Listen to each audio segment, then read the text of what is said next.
Eric, Sir, we got a monster episode today. I mean, and I truly mean that. The you fans, always do. It's the never fans, fake. You always mean we have a monster episode. but I believe it. Okay, and I know you do. it's right up here because someone, Adam, he left a comment. Okay, this is what happens, and I'm glad that the cult is memeing now because I spoke it into the universe. Well, it's a known fact, so it's an objective truth. Eric's a hunk, right? You can evaluate it any which way. He's a hunk. But other people are saying this now, right? Some people said, "Don't joke about it, Omar. It's not funny when you call Eric a hunk." And I said, "There's nothing funny about it." And so Adam W said, "Speaking of selling out, when is Eric dropping his signature cologne?" Musky Professor by Eric Helms. And then someone corrected him and said it's Dr. Eric Helms. And it's true. It's true, right? Like people are fighting now over you. It's this whole thing. It's very interesting. And can I just say regarding this humor, Eric, to bring it up, I like some of the jokes. One of my favorite comedians said this. He likes to make a joke until it's no longer funny. And then he likes to keep making the joke again until it's funny again. So it's like this dip that occurs. And then it comes back because you're talking about it so much. Yeah. So you're basically talking about all the calf jokes from the which have happened like 4 times, I would say. Yeah. Because you've kept that alive for a long time, and that it's had its own rebirth. It's like joking about not training calves and not having calves is like a phoenix that just won't stop rising from the ashes. Just leaving ash trails everywhere, and you're like, get this bird out of my house. What is And this you're like, bird? actually, that bird's kind of cute. I like that bird, you know? And I'll get that bird out of my house like since 2010. So you know what's funny is now I've had a full circle moment because me talking about you being a hunk is just one of my passions. But the team no calves joke, like the part that's funny about that, I made that in direct response because you to co-opt an experience, you have to meme back someone. So basically in 2011, Eric, you know this. I was posting some deadlift videos and so forth, and basically insecure young boys will leave comments because I was creeping on that strength. I got the 500-pound deadlift. And so it shift from when I was mediocre in strength, no one cared. Like, whatever, like, hey, keep it up. But all of a sudden, because I'd wear these long shorts, people would say, like, yeah, it's pretty strong, but what about your calves? They're fucking small. Like, this is a no, like, it created. Elbows too pointy. Yeah, right. So it's like you need to point something out. And so I started firing back and I said, Team No Calves. And as soon as I kind of started joking, it was a rallying call for kids. So on and so, and then it became its own thing where it stopped being funny 2 weeks after I started it. But then you birthed this monster, and it's like this, Frankenstein that you can't kill it because that let's face it, that'd be a crime. You have to let it be, but you have this tenuous relationship with it that you're uncomfortable with, but kind of proud that you're its father. Like I don't know. Well, let me just say, what started with your insecure response to someone's insecure comments has now grown into a cottage industry that you've actually made shirts out of. So I'm just impressed, really. No, Eric. So final comment on that. I joked about that because someone aptly pointed that out. It's like the rascal strategy, or in general, with a bunch of different things, is someone makes a joke about you, you flip it around, and then you mention it so much it becomes a meme, and then eventually you make profit out of it. So, hey. Watch out, bullies. Yeah. You can't take us down. You just make us stronger. Yeah. Or richer. More fragile, but definitely richer. Yeah. Well, let's be honest. The fragility was there and won't go anywhere. No. By the way, speaking of fragility. Yes, sir. What up? Oh, did you like that segue? Oh, I see. There was another comment on our recent video. And this one, I know you saw it. And you were just like, listen, I don't know how to make a rascal shirt to avoid this. It's 2 paragraphs. It's too long.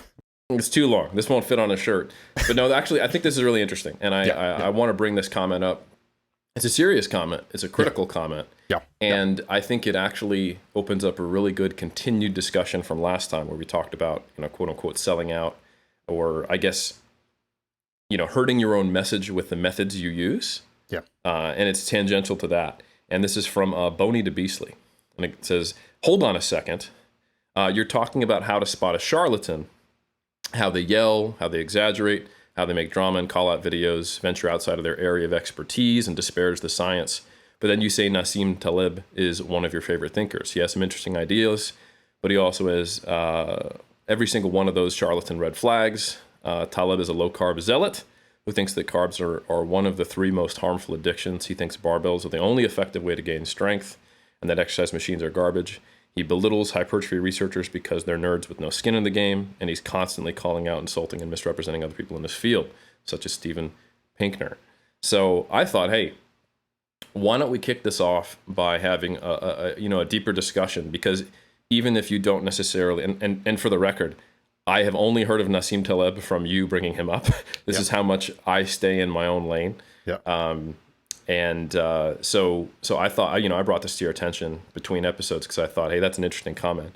Is it worth addressing? I don't know how charitable or accurate it is. Yep. But the point being is, I know you're a smart guy, and I know you're very aware of the things we talked about, like expert creep and like people who have vested interests and biases, and that's just an ongoing topic.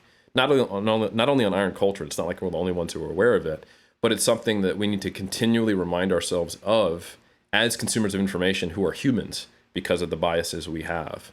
So, and like, for example, you're the one who recommended that I read, Daniel Kahneman's book that's really, on this and discusses expertise. Excuse me. So as someone who's very interested in this and is very smart, I think it's the fact that there are potentially different views from people who are critical thinkers assessing potential experts. It highlights that this is not an easy thing to do. Like we brought it up in the last episode, but it doesn't mean that you can sift through all the voices out there who are selling or giving information, not even necessarily selling information, and be able to gauge the factuality of it, and then the potential intentions behind those people sharing it. So anyway, I would love to get your response, your thoughts, and then after that we can dovetail into the more nerdy sciencey hypertrophy stuff after. What do you think? Eric, what a monster comment, and thank you for setting that up perfectly. For once, I will not be a little shit and just joke around. I'll dive right into it. I want to say thank you to Boney to Beastly for that comment. The first thing that I will say is that out of the gate, I think he's right in the sense that when you're a public intellectual, you definitely run the risk of, expert creep, where you get outside your domain. And that's why we were saying, and he actually, it's funny, Nassim says this, talks about the idea of knowledge being domain specific, but then it's what you're known for being. So let's say we're talking earlier about this, like Stephen Hawkins, if RIP to legend, if he was like a keto evangelist, it wouldn't take away any of his contributions when it comes to astrophysics or otherwise. And it's like what you do with a platform and then what you choose to talk about. And one of the things I think, as it's related to Nassim, is that I started finding out about him. I read, Black Swan around 2007. So I was an economics major, quantitative economics. And so he's a mathematician. He deals with statistics, probabilities as it relates to risk and several other things. So he has some monumental works that he is a pioneer on. So he has his Technical Inserto. He has the books Fooled by Randomness, Black Swan.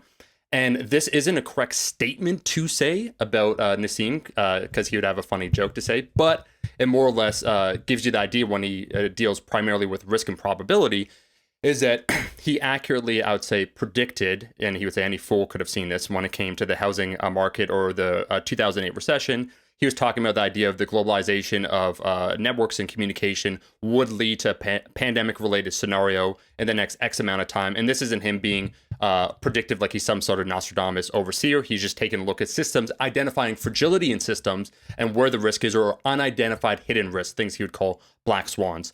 So when he's right, he's absolutely monumental. And in his area of expertise, he is someone that has had a tremendous impact in that. Cool.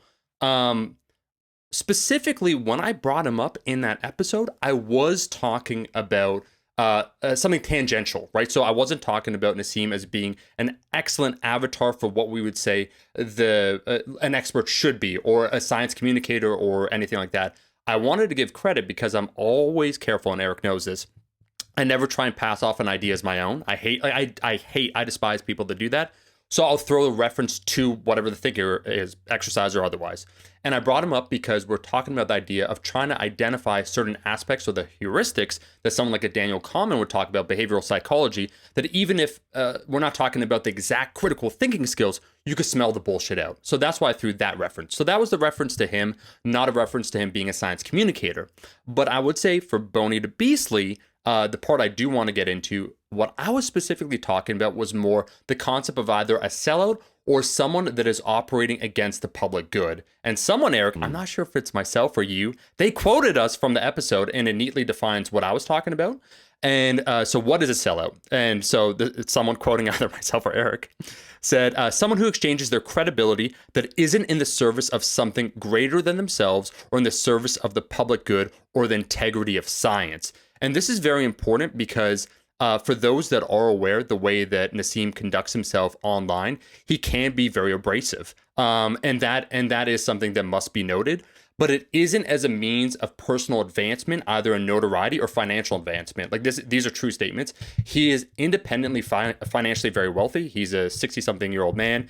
He is retired. He uses basically Twitter or other forums. He views it as a public forum, a public exchange of information. So he's retired. He's doing his thing. His works, all his works, you could download them for free. So there's no monetary compensation. There's no ostensibly, as Eric would say, on the surface, there's no maybe gain from going after certain people other than maybe credibility or some other such thing. In fact, many of the experts he goes after, Eric, like the economists, of which he's very harsh on because, and we could get into that, and that is something that's very interesting, is that he views them as a public harm. Like he actually thinks he's operating in the public good. And there are numerous examples, Ben Bernanke, like so many examples where in an absolute sense, one of his views of the world, one of his heuristics is the magnitude of impact.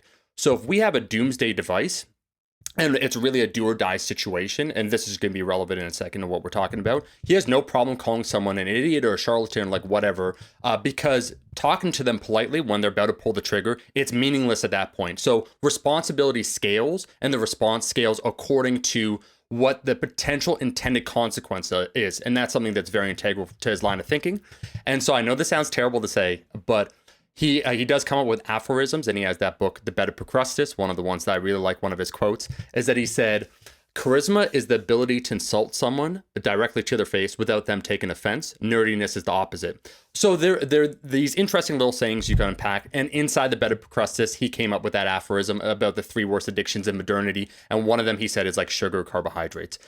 At no point was he trying, like when he talks about economics, statistics, probability, anything like that, like, I've studied this for 20 or 30 years. It's more he's a public intellectual. He's someone that's like ruminating on ideas, talking about it. It does get dangerous if someone that's his their first impression.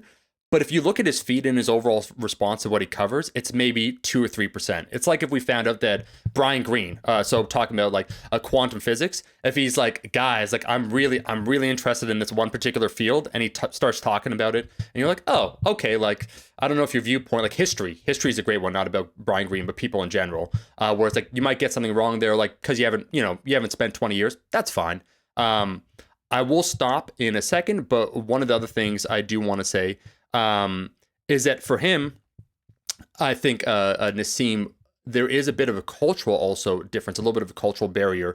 And what I mean when I say that is types of communication and how we're habituated. We have our public persona and we have our private persona. And for Nassim, there's no difference. So in other words, and people attest to this, how he acts online is how he acts in person. It's like, wow, so he's as abrasive? Yes. He is someone who calls himself a souk, so meaning like marketplace, Arab Levantine. So he's actually, I shouldn't say Arab Levantine. He calls himself Lebanese trader. He made his bones in the stock market. And as such, his type of communication is in general more abrasive. And I'm not trying to excuse it when I say that's his style, but I know numerous professors, like for instance, one of my economics professors, Baich, he would never make it as like a clean cut science communicator, because if someone said something, Eric, and they're wrong, incorrect. He would cut them off, and there wasn't this attempt, because it's like you're so superfluous with what you're saying that like you're distracting everyone else. Just stop, right? And that's not uncommon. And I'm not saying that's right. I'm just saying that there's different types of communication, and just think for all of us how some of us harbor certain beliefs that we share privately to one another. Oh, that guy's an asshole. What do we feel? He says it publicly. I'm not saying that's right or wrong, but there are particular instances, as with another public intellectual, Sam Harris, right, is another great example. Like everyone, like, you're out in the public enough, there's probably going to be some viewpoints that a decent amount of people or some things you do would disagree with. But he's also amicable. Like him and Sam Harris had a beef. And then around the time of the pandemic, where it seems like this is very serious, the pandemic, like all these things, like it should be taken seriously. Bridge, right? They established the bridge, they're fine. So he can be confrontational, and he views it as an open forum to talk about things, but just as easily, if someone's willing to provide what he would regard as evidence, he's very pro-science, like Karl Popper's his guy, he's all about it. In the particular case of Steven Pinker, he would call him, and he genuinely believes this isn't an attack, he thinks Steven Pinker is a naive empiricist. And there's part of his work, and I brought up Nassim, where he's from and whatnot, a bit of a cultural divide, is that he grew up during the Lebanese Civil War. And there's a particular chapter of Steven Pinker's book, Better Angels, talking basically like how, like kind of like a positivism, like a humanitarian look on things, like the world's getting in a better place. And Nassim was dissecting a particular chapter trying to determine the risk probability of war and conflict in modernity and whether or not it's going down. The risk of like total conflict, large scale, small scale, and basically Eric, and this isn't a disingenuous interpretation of Steven Pinker, he said it's overall going, like things are trending in the right direction.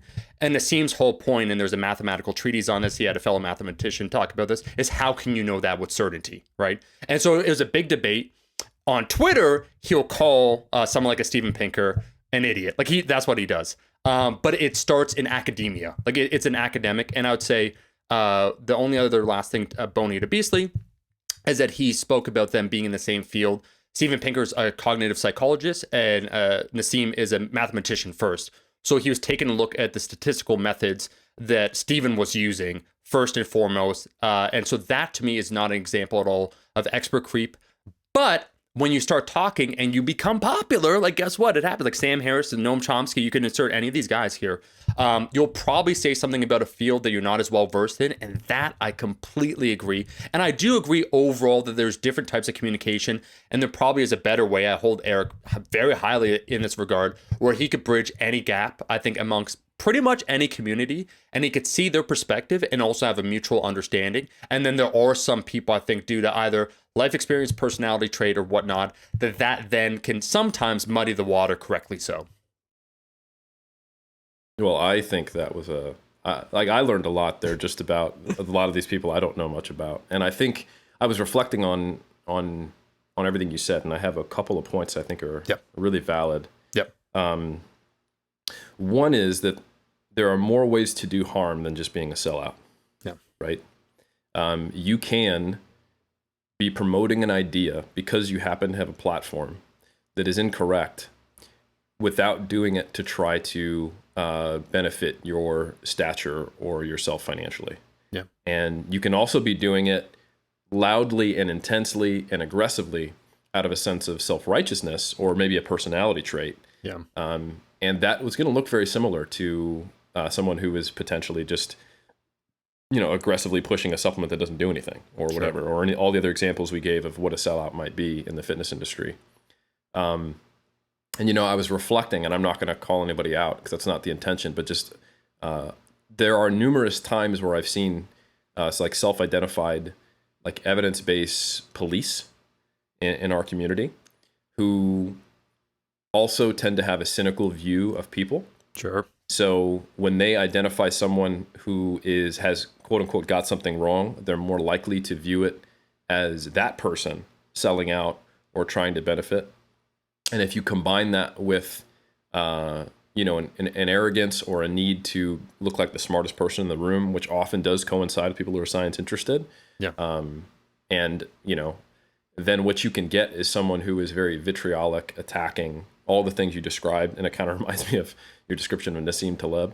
And then if you, on top of that, you just recognize that no one's perfect and you're actually just wrong, not just about your critique of the person, but about the science itself, you can actually do a lot of harm. Yeah. You can, like, for example, this often happens with pendulum shifts in the evidence-based community, to where something that is fringe science or an exaggeration of real science is put forth that could potentially be used for financial gain or just to hype something up so that someone becomes more popular, and then the swing back pushes the pendulum too far to where people act like there's no science attached to it. Sure. So for example, I can't remember if it was Scott Abel or Lane Norton originally who they popularized the idea of metabolic damage, like in 2010, 11, and 12, which is was a problem because it indicates that this isn't metabolic adaptation. This is not adaptive thermogenesis. This isn't just the natural response to an energy deficit and low energy availability and trying to have an adaptive response to conserve energy. And it's normal and it is transient and it reverses once you change that state and gain body fat and you've been in a surplus for a significant amount of time. it indicates, and it leverages, intentionally or not, that there is something broken and you should be afraid of it and you have to do something to fix it. And then if those same people are giving forth solutions, then all of a sudden now it's easy to perceive that, oh, this is someone trying to, sell out or something like that. And for the record, I actually don't think, I don't know about the originator of the term, which wasn't Lane, but I actually do not think Lane was attempting to sell out with metabolic damage by any means. I think this is something that a lot of coaches observe, especially in the bodybuilding space, when someone who has been weight cycling, doesn't have a good relationship with food, and has been basically in a dieted low energy availability state, sometimes for a decade or more, especially if they came to the sport and prior to the sport, they were still someone who had eating disorders or body image concerns. And we've seen that in like wrestlers and other populations, that you can be in a pretty shitty position to diet. It doesn't break the laws of physics. It doesn't mean you're going to gain weight on 1,200 calories. And there was a lot of incorrect things that were stated in that time period. But the unfortunate thing is then the lashback, which needed to happen, don't get me wrong, of going, look, metabolic damage is not the way to view this. Here's what's going on. Here's what needs to occur. The swing back, there was a point, maybe 2015, 2016, where people were regularly claiming that metabolic adaptation was a myth. It didn't exist. And I'm like, hold on. Yeah. We have like research going back to like 1946 that there are these adaptive mechanisms, and it's a critical piece to understanding how our body returns to homeostasis and the response to low energy availability. And, the pendulum has gone to the point now where it's absurdist. Like you're just wrong, Yeah. However, it was motivated not by selling out or anything like that, but by actually a response to the perception that someone else was selling out. So I think there's a lot of things that can look like what we were talking about in our last episode that I think it's important to be able to differentiate, because how you engage with that, whether you're actually talking to someone who holds these beliefs, because of course it's not just the expert, but all of their followers who tend to adopt these beliefs and then become their own little sounding boards and smaller or bigger mics, depending on how each one of those people are. So you've got all these voices that are now saying similar things. How you interact with one of those people, plus how you interpret that information on your own as someone who's trying to understand what might be true in the fitness space, you do want to take into account what is the motivation behind it. And you want to try to assess that. Because sometimes you'll be able to go, okay, why is there so much energy behind this? Oh, this person thinks that other person did this maliciously. And then now you need to assess, do you believe that? Yeah. And it'll be very easy to believe that if it's through the lens of the person who is calling that critique. But if you go look down the original source of information and what they said and where it originally came from, you may not hold that belief continuously. And the intentions don't change the information itself, but the intentions do change the best way to approach solving it and achieving a consensus. So if you're dealing with someone who is incorrect, but not out of a manipulative, malicious way, and you're assuming that they're attempting to push forth this view so their own personal gain and profit occurs, then you're going to attack them in kind of the same way that sounds like Nassim Taleb does sometimes, because you see them as a public harm. Yeah. And because their intentions are not that, like someone what typically happens if you approach a sellout and you say you're doing public harm, they block you, they shift the conversation, they try to just make you go away. Yeah. Because they know in their heart of hearts that they are a fucking sellout, right? Yeah. Yeah. But when someone has no intention of that and you approach them that way, they will typically just double down. And now it'll become a battle between the two of you. And it actually doesn't solve the problem. It typically makes it worse. And the pendulums become more extreme on both sides. Yep. Because now you have just done a personal attack. You've attacked their identity. Typically someone who's a science communicator sees themselves as trying to do a public good. And now you're saying, no, you're a public harm. You're going to immediately trigger their inner humanness and they're going to get defensive. And then you're going to be like, oh, you're getting defensive. That's just, like, so it's just this escalation into nonsense that ultimately ends up hurting the space and the discussion generally. But if you can identify and you can, okay, this person is not trying to manipulate me, they are just incorrect, then that creates a very different interaction. Potentially, it leaves the door open to not trigger as much defensiveness. So I think that happens all of the time in all public interactions, and it's exacerbated by the fact that it is public, These people are typically not just messaging each other to try to actually have a genuine conversation and not assuming intentions. This is why the principle of charity is so critically important to public discourse, not just you getting in less fights. And then I think about, okay, that's within the fitness industry where the expert creep can only go so far. But think about just being a quote unquote public intellectual.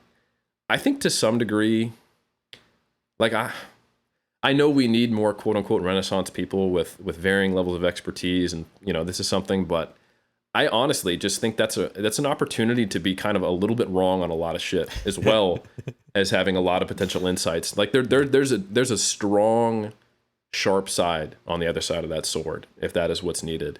Sure. And I don't see if you are someone who just writes on general topics of thinking and intellectualism, or you do podcasts on it, or you talk about it, like good for you. I don't want to discourage anyone from being an intellectual. I think that's the way we should all try to live and try to better understand our human condition and society and what decisions we make and morality. All of that stuff I think is critical to becoming a better person. However, I don't think you necessarily are doing a public service when you make that your platform, because when you do, then you step into a space of being the expert. And I think it's actually impossible for someone to be an expert on that many topics. So what does that leave us for as consumers of information or people interested in thought? Well, I think we need to listen to the core message of these intellectuals, which is to be critical, which is to not put anyone on a pedestal, and to recognize that every single one of these people are human. And expert creep is, I think, so just to give you an example of just how little it takes for expert creep to occur. Tim Noakes, I think, is a great example of someone. He is a true low-carb zealot. And he has even abandoned in certain discussions and especially public debates that I've heard, he has abandoned logic and what I would consider scientific thinking to maintain a belief. I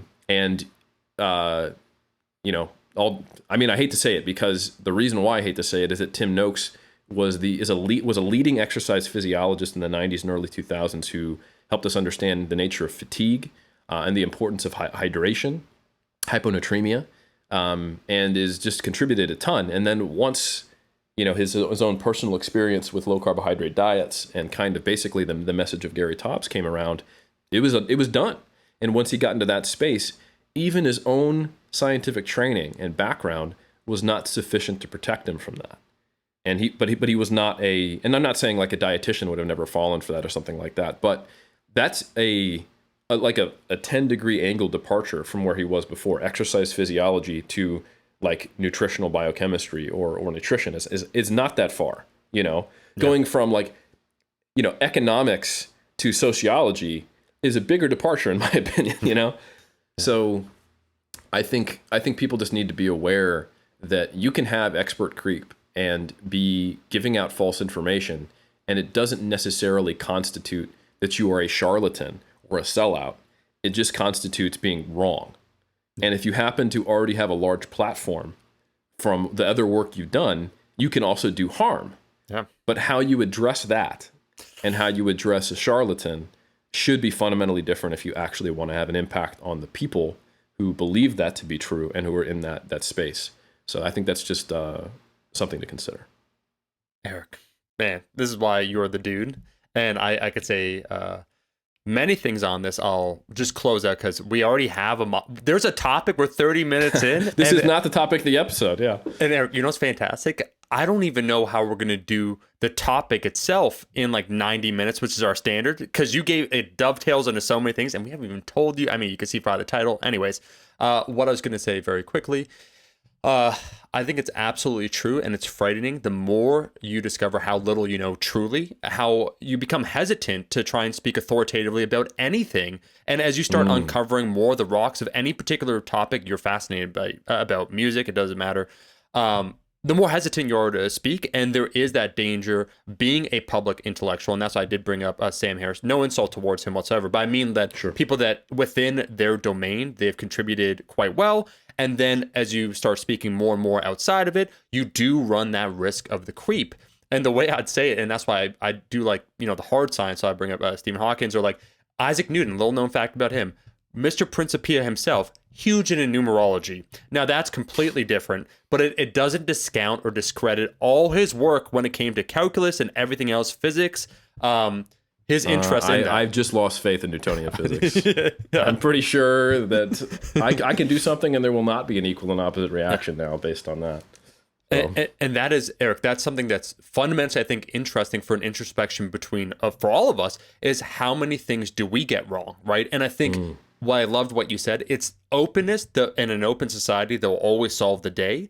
And that is one thing, if I can, like, wow, this guy was influential on me, Nassim, to his credit, it's like, there's other mathematicians and other debates about risk and probability that he's had very publicly, that as soon as the information is presented and he's incorrect, it's a chain where it's like, oh, okay, like, here we go. And sometimes, like, should you have that publicly, privately? One of the dangers to me of the true expert that's for a personal compensation is that, to your point that Tim notes, like, you start fitting the narrative to go with your belief, and you will die on that sword. And that's how do you separate the two? It's incredibly hard to do. But I will say that in closing, that I find it very interesting that even here's an example. I said it to you privately. I'm not trying to dog this individual, but one of the things you'll discover as you get interested in any particular topic is probably the most populist take on it is often, because they're disseminated to a wide audience, pretty damn incorrect. And I'm not trying to insult this guy, but Dan, Hardcore History with I forget the guy's name, Dan. He had a whole series on the Mongols as an example, and I could tell you this, like, just from reading a bit. We have upcoming on ancient workouts. Morse Rasabi, an Egyptian Mongolian expert, like he went to Mongolia, all these stuff, all these things, has a PhD from there. And there's actual works. There was a primary source called The Secret History of the Mongols, and there's a eminent contemporary Mongolian historian that their interpretations of the events and, like, the different figures, to say they're radically different than kind of like the populist story, like, like, oh my God, like, they were like these bloodthirsty conquerors. I'm like, oh man, if this is wrong, like, if our assumption on this one little thread, and that's what you first learn, like, anyone that just researches it, it's like, oh wait, like, what, like, religious freedom in this place? Well, it's pragmatic. Like, what's going on here? As you start uncovering these things, you really do find out how little, like, how difficult it is to make some of these assumptions, how many we already have innately within us, our own biases. And there was an article, I think you said, Eric, like, this is 2 years ago, that kind of outlined that fact, challenging some of our fundamental assumptions as humans, that it just gets super interesting. And I think that openness, though, that's one of the things I do respect about you. And yeah, I'm flipping it back on you. Is that in our conversations and what we try and do in Iron Culture, even when Eric, my God, that's why he does a deep dive into a particular field. But when it's like he quoted the wrong author, it's like, we got to do a 5-minute fucking apology on this podcast, which is great. But hey, Eric, that's it wasn't the wrong author. Thing. It was the wrong year. It was 2016 versus 2019. Damn. And I had a connection. And I knew, like, how many terrible night's sleeps did you get from that alone? 4 or 5? I didn't sleep. What are you talking about? Yeah, I didn't sleep the whole week. That's Eric too. He doesn't want to put anything on anyone else. He was like dog shit tired, had not slept for a week, and he's like, "Oh, real quick, we're just going to do a correction before we." I'm like, "Sure, not a problem." Meanwhile, he's a full-on insomniac. Jeez. Well, hey, I think first off, I just want to say thank you, Omar, for your willingness to address a serious critique of something, and also thanks for that critique. And I also feel like we've let you slip a bit towards nihilism, not so much the point where I'm pronouncing it nihilism, but you might have come away from that discussion like, wow, I can't trust anyone. Sure. And how am I going to be able to discern this stuff? And ultimately, just remember that it's a process, and that everyone is human, and we're all trying to figure something out. And what we're going to do now is we're going to dive into the topic of training to failure. Whew. And we're going to understand what we think we know, what we probably can't know, and what we probably do know, and then what it probably depends on as we move forward. Because this, I think, is one of those heavily anecdote-laden topics that we are really starting to get some good research on, that is starting to uncover things, but there's still a fair bit to be done.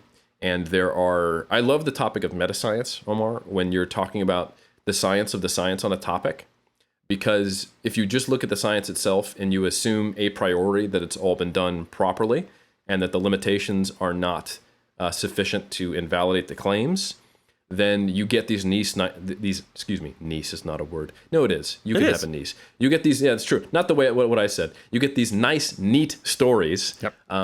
that you can then disseminate. And I think one thing, to guard against the incorrectness that we were just talking about that can occur for various reasons that I'd recommend to everyone is when you do find a nice, neat story, just take pause and then try to take a second and look into it. Because rarely especially when there's multiple variables going on, like failure is talked about in the fitness industry as a very straightforward thing. But if you really think about it for a second, what actually occurs with failure and all the other variables that go on to decide and how much bigger or how much strength did I get, it's a lot of shit getting piled together. There's different effects of different exercises, different rep ranges. There's different reasons you can reach failure. There's a difference between perception of failure, actual failure, and then there's different lingering effects, right?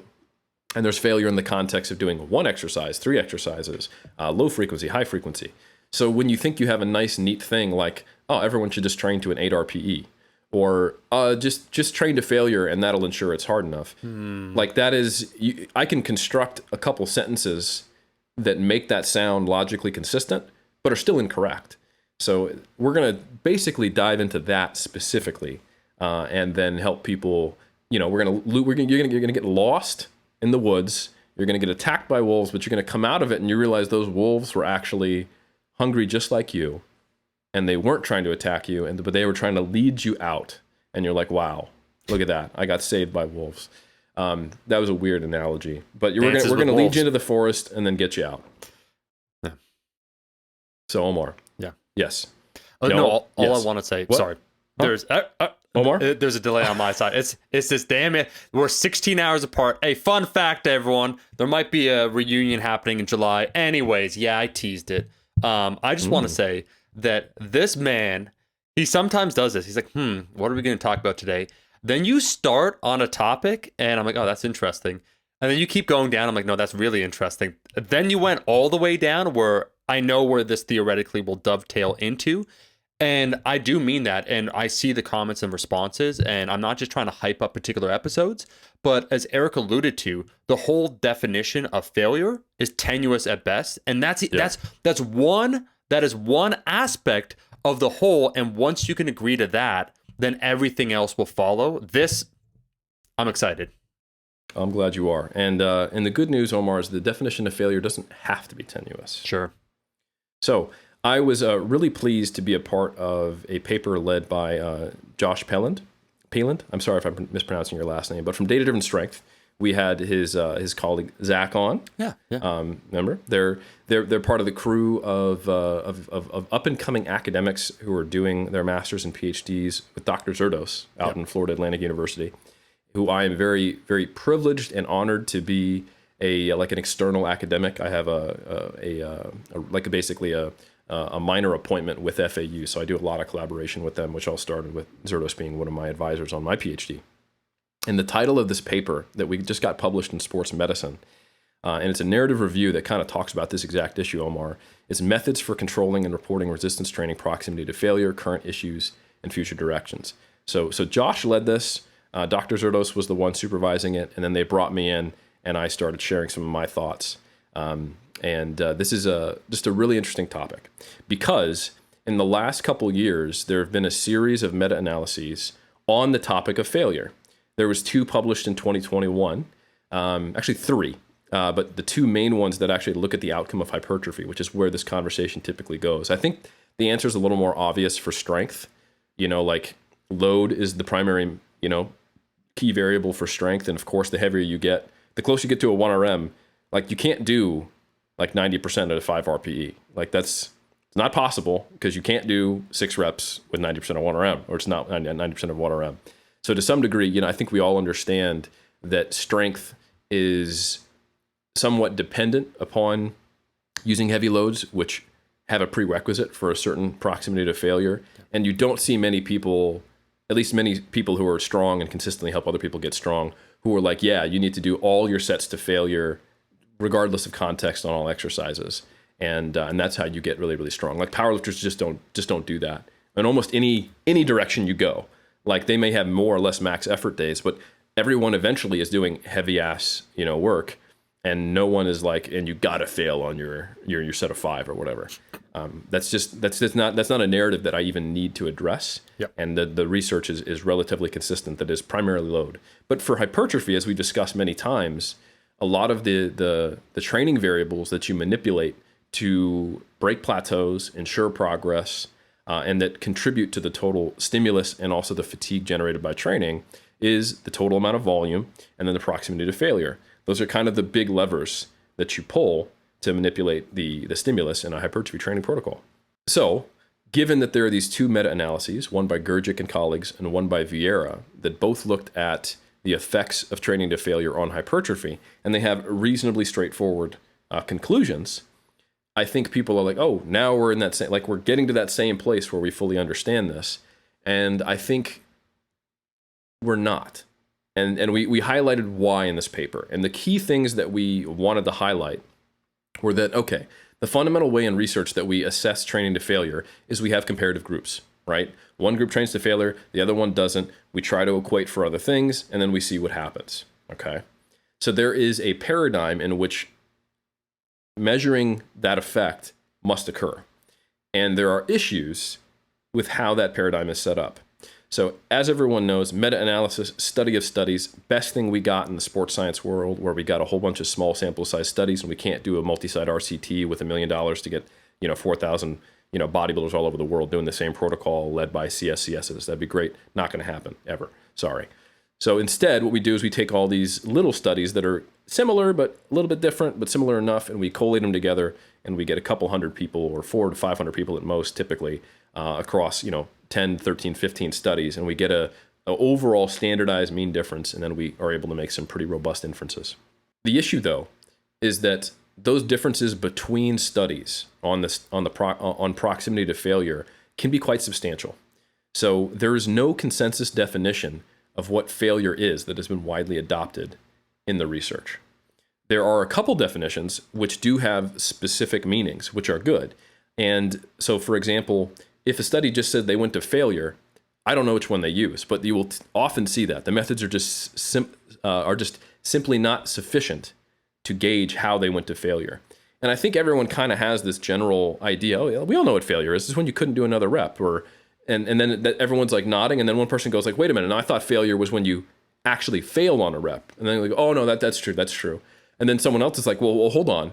How do you know when you hit failure if you don't go to failure? And everyone else is like, well, if you're an experienced lifter, you can just tell when you won't get another one. And someone's like, well, I can't. Well, what about all the people who aren't experienced lifters? And you're like, well, yeah, the studies aren't on experienced lifters, and it starts to fall apart. Despite, like you said, the populist interpretation might be like, yeah, failure, we know what that is. And it's like, yeah, but do we? So, and that's even true in the research. Yeah. So there are a couple different definitions. A common one, if they say it, again, and they don't always, like half the time, they just say failure with no actual prescription and the methods to where you can replicate it, would be volitional failure. Mm-hmm. Okay? So volitional failure is the person stops at their own volition.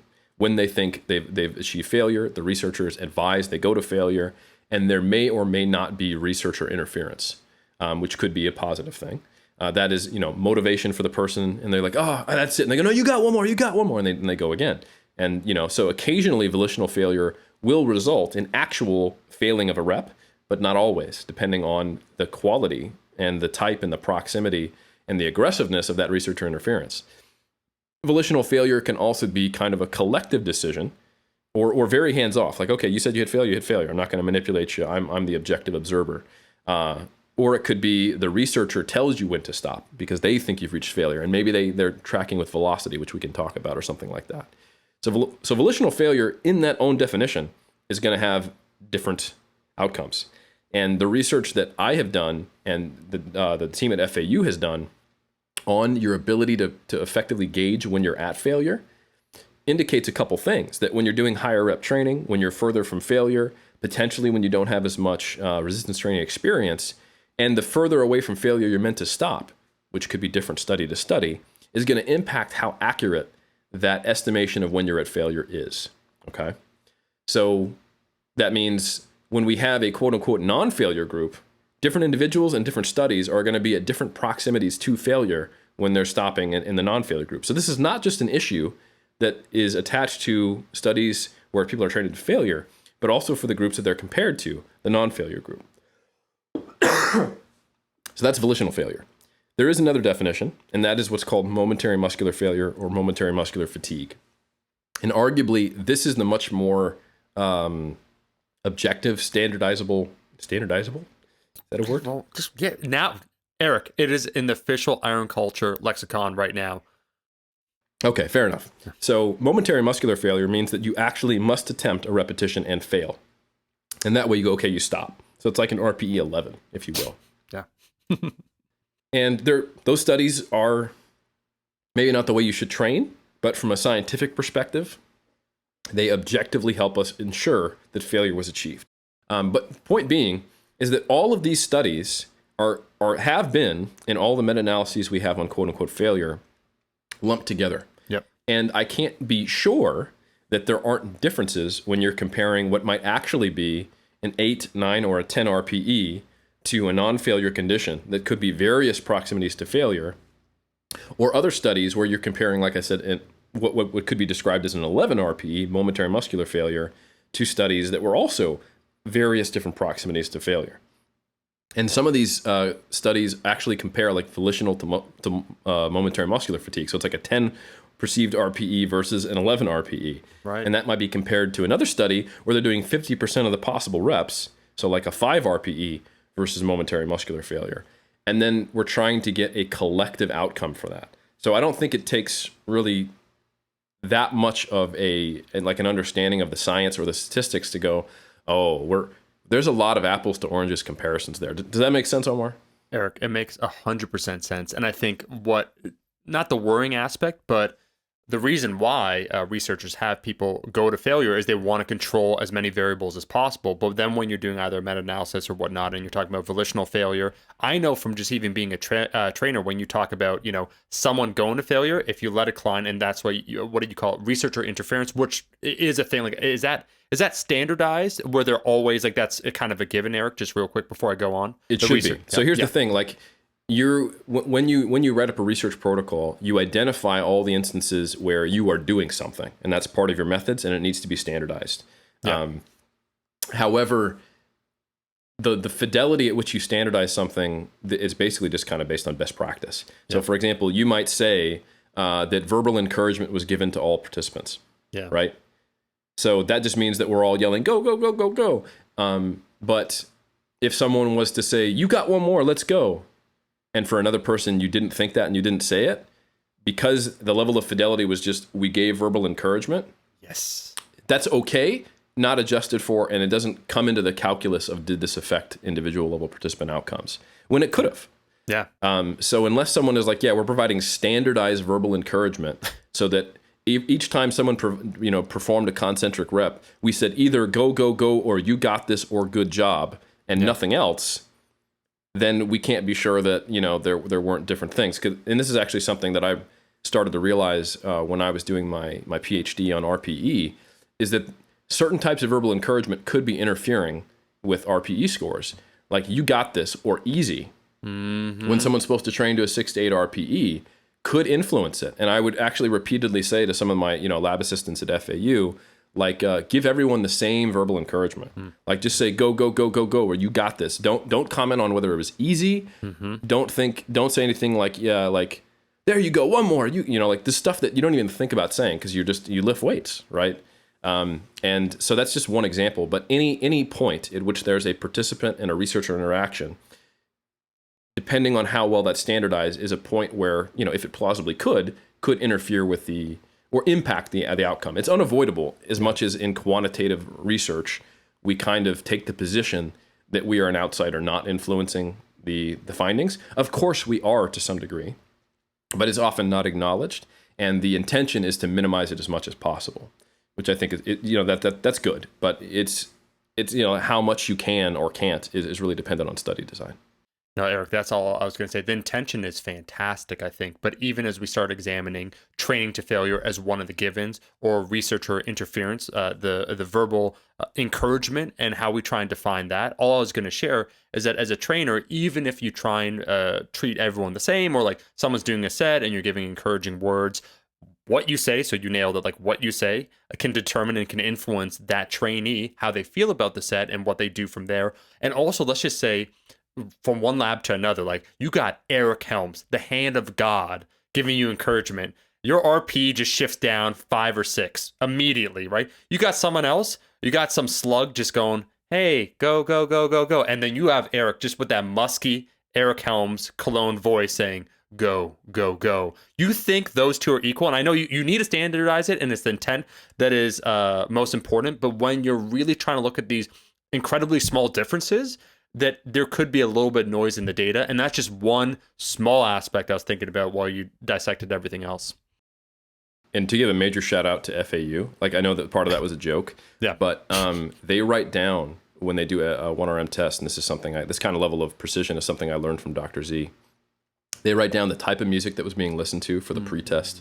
They write down the number of people who are in the room motivating them, and also if there is a gender disparity, they will make sure they maintain it, because there is actually research which, assuming the person's heterosexual, that the opposite sex can potentially influence your performance. Yeah. So they actually control for all of that. Damn. Not just like, did you wear a belt in the same shoes? Yep. Did you come in at the same time of day? Of course, all of that, but they actually do control for some of that other stuff like music selection and who was in the room. Yeah. So like, it's important that if you sign up and to be like, yeah, I can come to the lab today and help with that 1RM test. They're like, all right, are you available in 8 weeks? It's like, oh, I'm just spotting. Can't you get someone else? Like, nah, like we try to keep it the same. Damn. That respect, I did not know that. Yeah, man, it's legit. So anyway, in this paper we wrote, we basically point out all of these issues, and then we pointed out, what do we do about this? And on the proximity to failure control side of it, the answer, and this is kind of just interesting, probably not relevant to the topic of failure, is that you can create a relationship using velocity with actual proximity to failure. You just have someone go to failure, and then you just look at each like RIR value, and you can have a pretty, at least an improvement on someone's subjective view of RIR. You have them go to failure, you track the RPE at each rep as they approach failure, and then you can have a much better control at the group level. Like, oh, we want to compare a 3 RIR to a failure group. And then in the failure group, actually using momentary muscular fatigue. Like that would be a way to where now this study is super, like it's pretty damn legit. We know everyone had failure in this group, and we know everyone here was at a velocity that corresponded with what we know should be a 3 RIR. So the amount of precision that you have is greatly enhanced compared to, not having any protocol except like what often occurs, a percentage 1RM with a given number of reps that should be at a submaximal, in proximity to failure. Like, okay, we're having everybody do sets of 5 at 75%, and they're going to match the volume of the failure group. Like that's a reasonable way of doing it, because you know that everyone can do 5 reps at 75%, but there are some people who can only do like 8 reps. So you got some people who are going to be at like a 4 RPE, other people who are going to be like at a 7 RPE, in that sub quote unquote failure group. So an improvement would be like, okay, we want everyone to be training to a 6 RPE or to a 7 RPE and compare it. So anyway, that was kind of our recommendation, ways to improve upon this. But these recommendations don't correct the record per se. So going back to what I said earlier, we've got some meta-analyses looking at hypertrophy that have come out last year, and I really do appreciate that they've been done. And me pointing out the potential issues with them is not to take away from their message. And indeed, I do want to focus on what can we take from these. Because one thing we can objectively say, and because I think that the tendency when you learn that the different definitions of failure and even being short of failure can vary widely, and that there's variability there, is to go, oh, we can't learn anything from this. I don't think that's true. Because in all cases, we are comparing one group that is closer to failure to another group that's further from failure. Even if the variability in those two groups is there, but each single group comparison is comparing a higher quote-unquote intensity to a lower, quote-unquote intensity. So that at the very least, yes, we've dichotomized the continuous variable. That's not ideal. There's introducing a lot of heterogeneity in the data. But at the very least, when we look at these meta-analyses on this, we can look at the variable broadly of being a more or less relative, intensity or closer to failure or further from failure, even if where that exact point lies differs between participants and differs between studies. Okay. So anyway, to just summarize these meta-analyses, there was Vieira 2021 and then Gurgic 2021, and they both found broadly, when we're talking about the overall meta-analysis. So in meta-analyses, often what you'll do is you'll meta-analyze all the studies that meet an inclusion criteria for a specific outcome, in this case, hypertrophy. And then you'll do what's called sub-analyses, where you'll do an analysis of only the studies within all those studies that met a certain criteria. Okay? So the overall finding was that, like in Vieira, for example, failure actually produced greater hypertrophy. But when they did a sub-analysis of volume-equated studies, that effect became non-significant. They said, hey, when volume is equated, there's no significant difference between whether you trained to failure or not. Okay? Similar finding in Gurgic et al. When you had volume equated, no significant differences between groups. However, Gurgic and colleagues had another sub-analysis where they look at trained individuals. So when they looked at studies that were specifically on trained individuals, which again, just like failure has a lot of variability, there's a whole lot of different levels of trained in the research. They said, hey, actually, there is a significant positive effect size favoring going to failure in the studies on trained individuals. However, caveats. That included some studies that weren't equated for volume. So it wasn't trained individuals who also were equated for volume. Then we're looking at basically 2 studies, and then you shouldn't meta-analyze that. And now the take home, if you read that study, is, oh yeah, failure probably doesn't matter until you get to that point when you're trained and you got to break a plateau, and then you need to really push it to failure. And then everyone who already has that bias or that belief, solid confirmation bias. And now that is kind of, I think we're at risk of that becoming a very easy and logical soundbite. And to be clear, Omar, that could be true. I'm not saying that's not the case, but I think it is probably a premature conclusion for it to be solid. I think that needs to be just a hypothetical at this point. And I'll give you an opportunity to talk, but I'll explain why I think that should be a hypothetical. And it goes beyond the limitations of the research that I already discussed on simply defining failure or sub-failure. Eric, I mean, what's interesting about this, the question that I think about as we talk, advanced trainees or people that are well-trained, however we choose to define this, and we talk about failure, and again, however we try and define failure, how many sets are we doing? What's the total volume like then, in contrast to other training where you said volume wasn't equated? But also then what's the frequency? Because if you were to say, if you were to have a program that someone, an advanced trainee, doesn't matter, but trained 2 times a week or 3 times, a certain threshold, there was lower total volume, but the proximity to failure was higher, that would probably be a pretty solid program. But if someone would be better off with a higher frequency program, there's no way they'd be able to maintain that level of intensity and have sufficient recovery because, failure has a high recovery debt. So in what context are we talking about here? I think really matters. You took the words out of my mouth. And I think people, between this episode and the episode we had with Zach Robinson, where we also talked a good bit about failure, I think you can really unpack this topic because which we're not going to get into today. We even talked about exercise selection and synergist muscles and that. So yeah. A lot of good stuff. So exactly what you said, Omar, is that if you were to look at most studies, they have the participants training 2 to 3 days per week. And this is just the logistical constraints of research. It's not all studies, and you will find some in these meta-analyses studies where they train more frequently than that. But a lot of the times what we are meta-analyzing are arguably low frequency and low to moderate volume studies. That's the name of the game because you actually have to get people in the lab. You have to get not only the participants, but also the researchers there. And there is travel, logistics, and just scheduling constraints that prevent it from being more ecologically valid. And what do I mean by that? So if we're talking about what should advanced lifters do, this inference that, that sub-analysis suggests that to break plateaus, trained lifters might need to go to failure. Well, okay, let's assess what are trained lifters actually doing? And you and I know, if we're talking about non-competitors, but just the general space of people who've been lifting for a while, your Iron Culture listener who's even a non-competitor, not that you're, missing out on something for that, but typically people are training 3 to 5 days per week, and I'd say probably 4 days per week is the most common. I would guess if I could, go, okay, what frequency range do I think describes the vast majority of our listeners? I'd say 4 to 5 days per week, if I had to guess. And it's even higher when you talk about competitors. So there was a survey. Now, I think most people know this if you just are in the bodybuilding circles.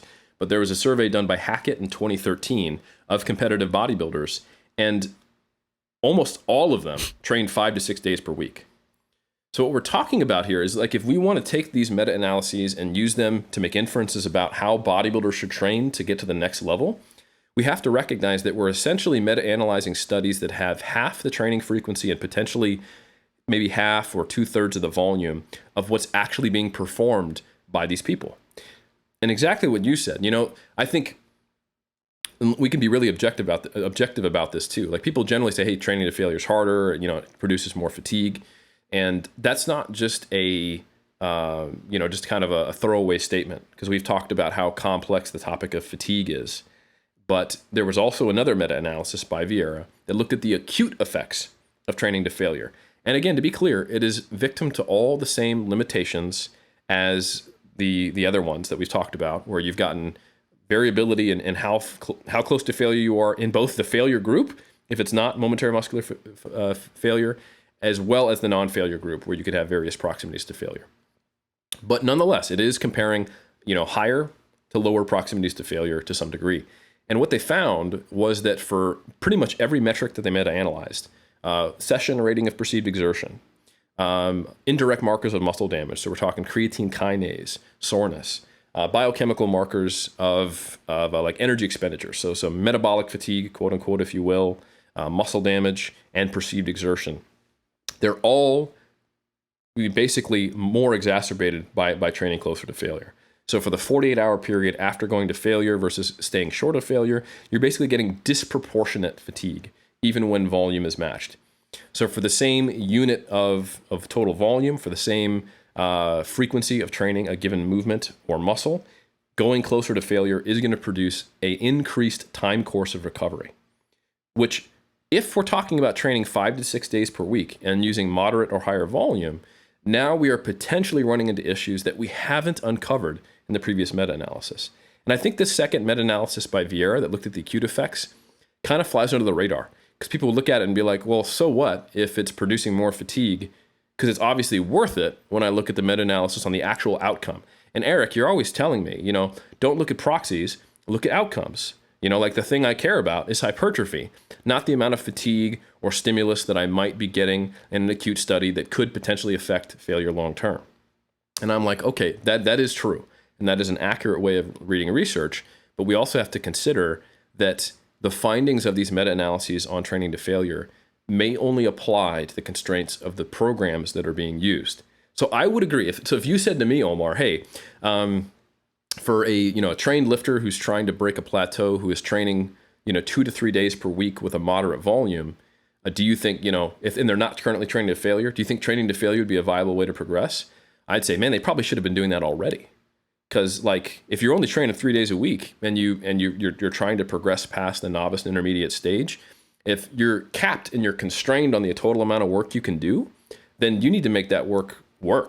And I think that it is probably true that in the context of low to moderate training programs, that getting closer to failure and taking some sets to failure, if not the majority of them, maybe not necessarily momentary muscular failure, within the confines of safety, of course, and exercise specific, is a good idea. Like if that's your paradigm, if you love Dorian Yates, if you're only doing like 3 to 4 exercises per day, and you're only training, the same muscle group like once a week, yeah, I don't think there's anything wrong. And you probably should be really leveraging the intensity because you've decided to rate limit the frequency and volume. Now, Eric, that makes a ton of sense. And I do think that's where some of the nuance and the interpretation of the meta-analysis comes from, where some people, what did you used to call them? Scholar warriors. What was the phrase? PubMed ninjas. Ninjas, bro. Yeah, ninjas. Where it's like immediately they read the headline, the abstract, and then they try and extrapolate. It's like you really need to see how it fits into the rest of the puzzle. And I would ask you from here, if we're talking about maybe training failure, and we're talking about it as a potential tool in someone's arsenal, and we're talking about individual then maybe differences, and what would work right for someone. where would that leave us then, knowing that there are these splits and there are these differences? Because I like how, like, you gave an example, and that is the right example. If you are a pretty well trained person and you're training twice a week or 3 times a week, because that's a low amount of total volume, likely, like, unless what, like, yeah, 3 hours, like, how's the quality of your training if it's a 3 hour session? Your proximity to failure, approaching failure or being at failure, probably has to be there, and that makes sense. But also, I like the idea from inside the scoop of the people at the highest order, the natural bodybuilders, or the competitors, I should say, they're lifting, they're training 5 to 6 times a week because they're spreading out that volume, because they're trying to, get the best possible results. The question maybe too is that the best approach for them? Is there a way of comparing, like, because how do we know for them that maybe they're doing too much volume instead at too low of a proximity to failure? Look at this guy, critical thinking out the wazoo. In simpatico, bro. Yeah, because I think, the surface level conclusion there's, we know bodybuilders are the biggest people and they must be doing more things right than wrong. So we can just a priori assume that because they're training 5 to 6 days per week, that's right. Instead of going, another possibility is that they're training that much, but they shouldn't be, and they would actually get better results training like the studies where they only trained 2 to 3 days per week and just took it to the house and were doing momentary muscular failure on everything. And I would say that is possible. But I think it's probably unlikely given the prior, because now here's where we can't keep talking about failure. We have to talk about the other variables, right? We've got to talk about volume and frequency. And I think our understanding of volume and frequency can really help us get to a collective understanding of maybe where we should start, where do we go, and how do we break a plateau on the individual level. So everyone's familiar with the, I believe it's a 2017 meta-analysis by Schoenfeld and colleagues, where they looked at the effect of set volume on hypertrophy, and they found that on average 10 plus sets produce superior hypertrophy to 5 to 9 and 1 to 5. Okay, now it was primarily on untrained lifters, so if anything it's probably maybe an underestimation, but maybe not, because it's also primarily an evaluation of training to failure, yes, with all those other limitations. But point being, whether it's volitional or momentary muscular fatigue, those are 10 plus sets of very high intensity work, probably compared to what you might be used to in the general lifting world if you don't come from like a quote unquote high intensity background. So we know that there's an appropriate amount of volume that we probably should be doing, and that's on average. Some people are going to do better with 6 to 8. Some people are going to do better with 15 plus. And Omar, we're going to talk about some individual level data just shows just how large that individual variation is. So people know that's not just me going, like, here's the thing, like in my muscle and strength pyramid books, I suggest people to do 10 to 20 sets per muscle group. But then I constantly say, and you might be someone who needs to do less or more than that. And people kind of just go wink, wink, nudge, nudge, nudge. I get it, but I know what you're really saying. 10 to 20 is that's the immutable, carved in stone 10th commandment of volume. And I'm like, no, that's really absolutely not what I'm saying. I think that's a good place to start, and then you might have to adjust individually, and you could fall outside of that range. People don't like that. People want to know the answer. Yeah. So anyway, when we look at volume, we know that there is potentially a better effect of doing what we would say on average, like moderate volume. So then we have to think about, if there's an effect of doing more volume, potentially, Omar, then and if we train to failure, we could be limiting what we know to be the appropriate amount of sets. And those are sets that have been meta-analyzed as to failure. So there is potentially one limiting the other, and we don't know which is better. Sure. And then we also know, as we've talked about, kind of the recent data on frequency, that frequency is really about ensuring that you have a good way to distribute volume, and that some of the work that my good friend James Krieger has done, who we've had on his, when he's done this little in-house meta-analyses for weightology, that there's probably a point where doing too much volume in a single session becomes less productive.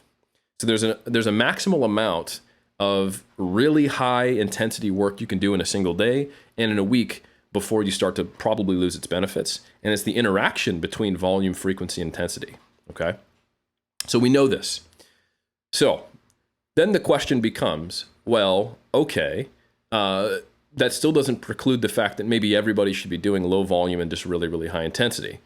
And I would say this is where you can start looking at these individual data points, and you can start looking at volume manipulation in the context of training to failure, and you can see some wild shit. But I will throw a bone out and say that maybe a good place to start for most people is with a low to moderate volume and a high intensity approach, because that makes it a little more clear. It controls for a lot of variables. You don't know which thing you're overdoing. It's probably not volume if you do it this way. If you have a low to moderate volume, you know that that's probably not the thing you're overdoing, or that is the bottle. And you also know that it's potentially the bottleneck if your intensity is already high. Like if you're not progressing on a low to moderate volume, high intensity program, where do you go from here? And I think if you're a zealot, you can make some poor decisions. Yeah. No, Eric, I think what's so interesting about this and what you said in your muscle and strength pyramids, we talk about individual differences. And unfortunately, for some people, it feels too nebulous of a term because they want, as you alluded to, the answer. And that's not science, right? When we talk about breaking down some of these variables, understanding your own physiology, your own training, what would be best for you, and then adapting it to find out what would be the best approach. And when you shared with me some of the results that you're about to talk about, the individual differences, you could rapidly see how important this is to get it right for a person and not just give a blanket statement of, like 15 sets, like this is what you're going to do, or like you're training like this, how it can have wildly different consequences depending upon what you choose, going up or down, and what you were doing before. Exactly. And I think, yeah. So, and this is where it really pays to not be a zealot. So no disrespect to 6-time Mr. Olympia, Dorian Yates, who I think was a good thinker in many ways. Yeah. But I remember watching, I want to say it was Blood and Guts back in the day. And he got a question, or maybe it was just something online. But anyway, I know this is something Dorian said. But basically, what do you do, if you're following your style of training and you hit a plateau? And his response was basically, you need to find some way to increase the intensity. And, when Dorian Yates said intensity, that's in a bodybuilding context, not a sports science context. But what that essentially meant was you need to do more forced reps because you're already training pretty much to failure or past. You're doing pre-exhaust stuff. So basically, it is essentially increasing the volume, but just doing more reps that you need a partner to help you do in a state of fatigue with reasonably heavy weights, And I don't think that is I think that would break the plateau, but not if you're actually leveraging too much fatigue at that point. And you might be better off with being a little bit further from failure and doing a little bit more moderate volume. And if you only have one pathway forward to potentially breaking a plateau, if you happen to be the person who that doesn't work for, that paradigm is just going to leave you out in the cold. So I think that's a good example of probably not how to approach it. You need to keep everything on the table, even if you happen to be the person who will be best suited to having a low volume, high intensity approach. And that's, primarily like relative to other people where you operate, but you still might need to leverage volume to break plateaus. And I think there's a fantastic study, Omar, by Scarpelli and colleagues that came out in 2020. And there's like a surface level understanding that most people have of it, that individualization is good. And that is, it's a good thing. But I don't think the mean outcomes really tell the full story of just how important it is. But overall, what they did was they had two groups. They had a within subject design, which I've talked about previously. So this is a great study design as it controls for so many variables. And what it means is that this person was in two groups. One of their legs was on one protocol. The other leg was on the other protocol. So they were their own control, which is fantastic. Okay. And what they did is they got all these trained men to do the study. And they had to have been training with the leg press and the leg extension at least twice a week for at least 2 years. And I think the average training age was like 5 years. So we're talking about a study on probably like genuine intermediates. And then they asked them how many sets per week. They did an interview with them, and they looked at their prior training history, and they figured out what their current training volume was in terms of sets per week for quads before they entered the study. And then they put them on one leg on one protocol, the other leg on the other, randomized. Yep. They put them on 22 sets per week, so a high volume protocol. And that's just them coming in and doing, sets of leg extensions and sets of leg press to reach 22 sets. Or they put them on a 20% individualized increase from what their baseline was. And the cool part was that created at the group level the same average number of sets. So it's basically a comparison between 22 sets on average to 22 sets on average, but there's much more variability in the individualized one. And they found that despite at the group level doing the same amount of volume, you saw basically a 1/3 faster increase in hypertrophy in terms of percentage change in muscle size in the 20% individualized increase group. Okay, so you saw like a 6% versus like a 9 or 10% in the individualized group. So that's like the surface level conclusion. Hey, if I'm going to increase my volume, it should be individualized.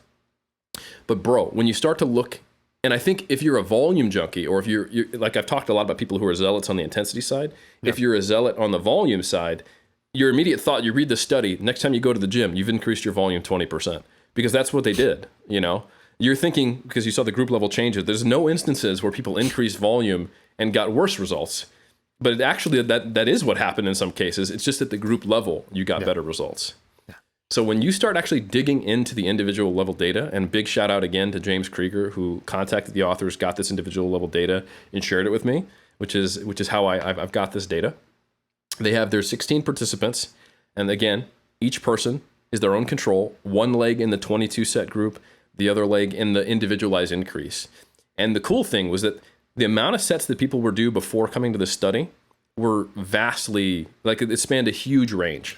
There were some folks who were just doing 12 sets, and there were some folks who were doing, I kid you not, 42 sets of quads before they entered this study. That's a G right there. Yeah, so that's a 3.5-fold difference in how much volume people are just doing there out there in the wild, okay? So anyway, there were some really cool findings. So for example, let's take the person who is a low volume zealot, and they're primarily just training with a low volume, and they're listening to Dorian. They're like, I just want to, if I get stuck, I'm just going to try to increase intensity. And they refuse to turn over the stone of doing higher volume. That could be the cause of an extended plateau, even preventing them to get to a higher level. And I can't say that's exactly what's happening. All I know is that in this one example, subject number 9 was doing 12 sets before they started the study. Yeah. Okay? Which means that their individualized increase was 14. It's a very small increase in volume. However, their non-individualized increase was to 22, which is adding 10 sets, nearly doubling their volume. And the crazy thing was when they did the 14 set leg had minimal gains, like a 1% increase in change in muscle size, a 1.5%, while the leg that did 22 sets, 14%. So we're talking like a 9-fold difference in the amount of hypertrophy achieved in one leg versus the other. And it makes you think that this person has probably been habitually on a level of volume that is just simply too low for them.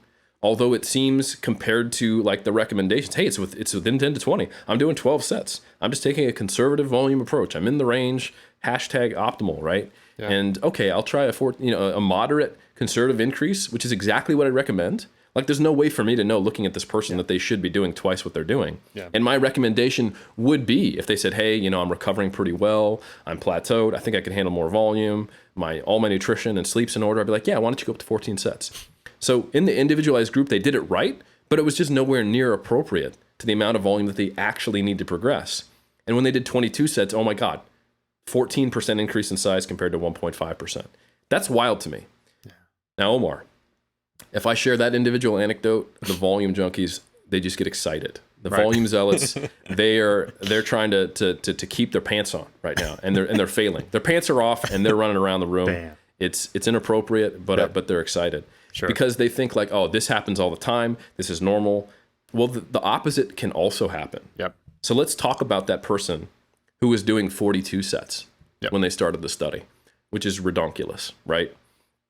So this person who did 42 sets, in the individualized increase, that means they had to do 50 sets.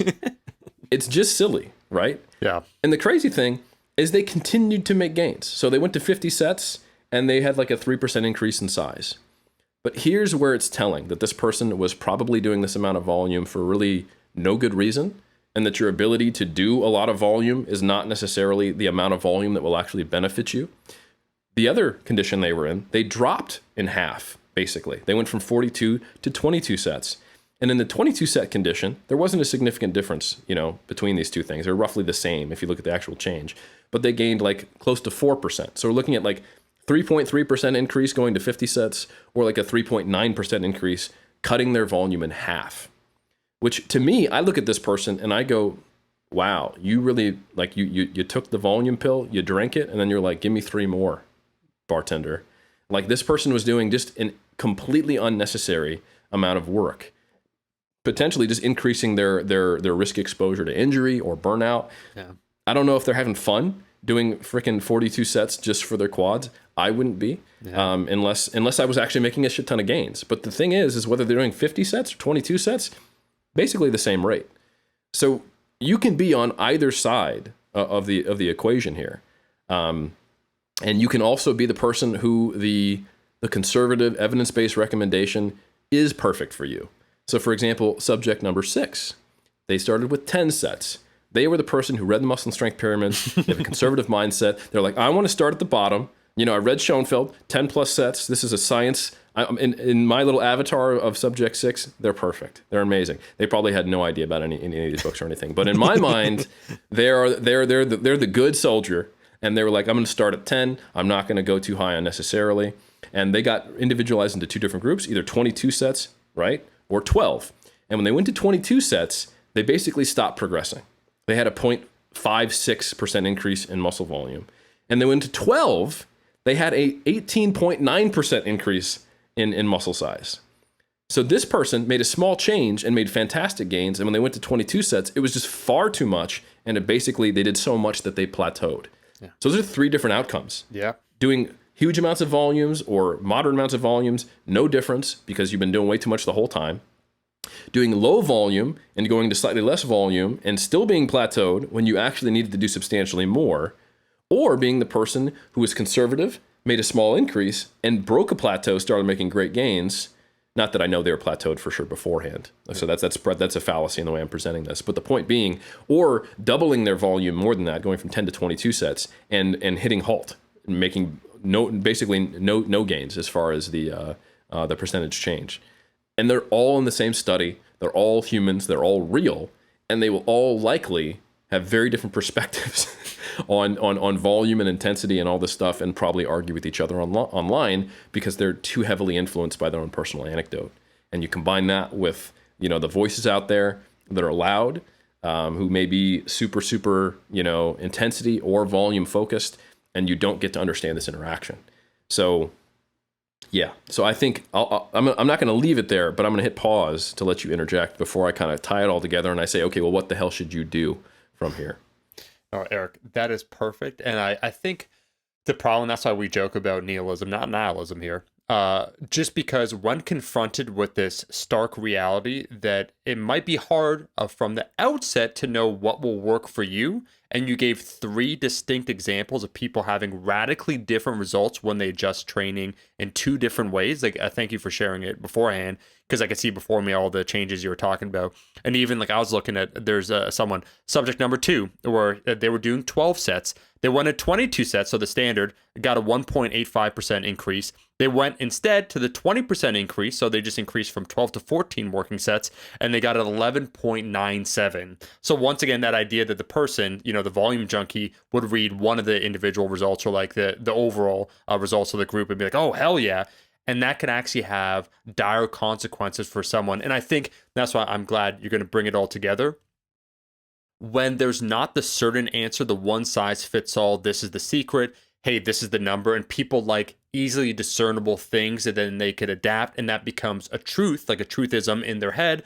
Oh, volume good. Or like what? Or if you're a training failure guy, like training failure is the way to go. It's like, there's a sense of self-ownership that has been a tonic, I think, within our own culture since its inception, that to really uncover those proverbial last rocks, it takes a lot of digging, both from yourself or if you're working with a coach. Like, that's one of the major benefits of working with a qualified coach to help you understand this process. Because I think what you're going to talk about now is the precision necessary in order to attain the result or to figure out for yourself. Because it's daunting from the outset, but it doesn't mean, one, it's certainly not impossible to figure out, both for yourself or if you're working with someone. No, you nailed it. Exactly. And it's the ability to set yourself up so that you can continue to progress and you don't get mired in confusion because you've heard so many different signals and voices that you're pulling many levers at the same time. And we talked about this before, like from a mesocycle level progression, like, hey, when you're manipulating RIR and sets week to week and potentially changing exercises every block, like, what happens when you get stuck? You kind of have to peel back a bunch of layers and you're wasting time before you figure out what you need to do to truly progress. And that's a difficult thing to parse through on your own. But when you have a coach who can like point that out to you, While you think you're being like a good student. I read this thing from him, I read this thing from him, I listened to this podcast, I read this paper, and I'm trying to implement 3 or 4 strategies that are science proven, but at the same time, and now I'm using a non-scientific approach to actually isolate variables, and I don't know why I'm plateaued. So you don't want to do that. And I think, to be fair, when we're talking about volume, intensity, and those being the 2 big levers that we do pull, which they are, if I could take someone who came to me and they were like, hey, I'm an early stage novice, what should I do for the next 5 years? And I wanted to give them the highest probability of having continuous gains and the fewest amount of time stuck spinning their wheels. For one, in this example, I'm going to assume they have no preferences or limitations on their logistics, and they're basically a non-human, which is not the case. But the beauty of this is you can adapt these guidelines I'm giving you into something that most people would like. With the right exercise selection, environment, you could have shorter, more frequent sessions or longer, less frequent sessions, depending on your schedule. But I would probably have someone start closer to the low end of that like volume recommendation scale. Like we're talking like 8 to 10 sets per muscle group.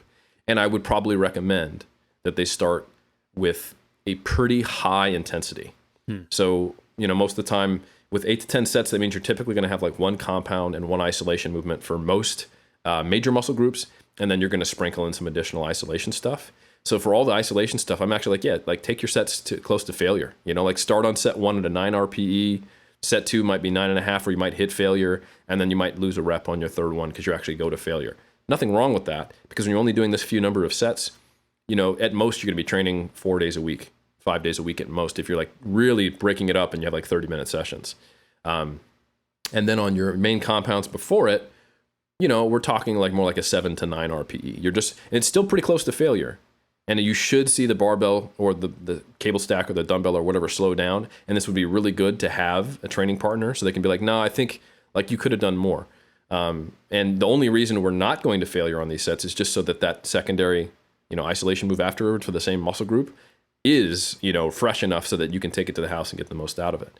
So we're talking about a very high intensity paradigm with a moderate volume is where I would start pretty much everyone, like moderate to low volume, depending on your frame of mind.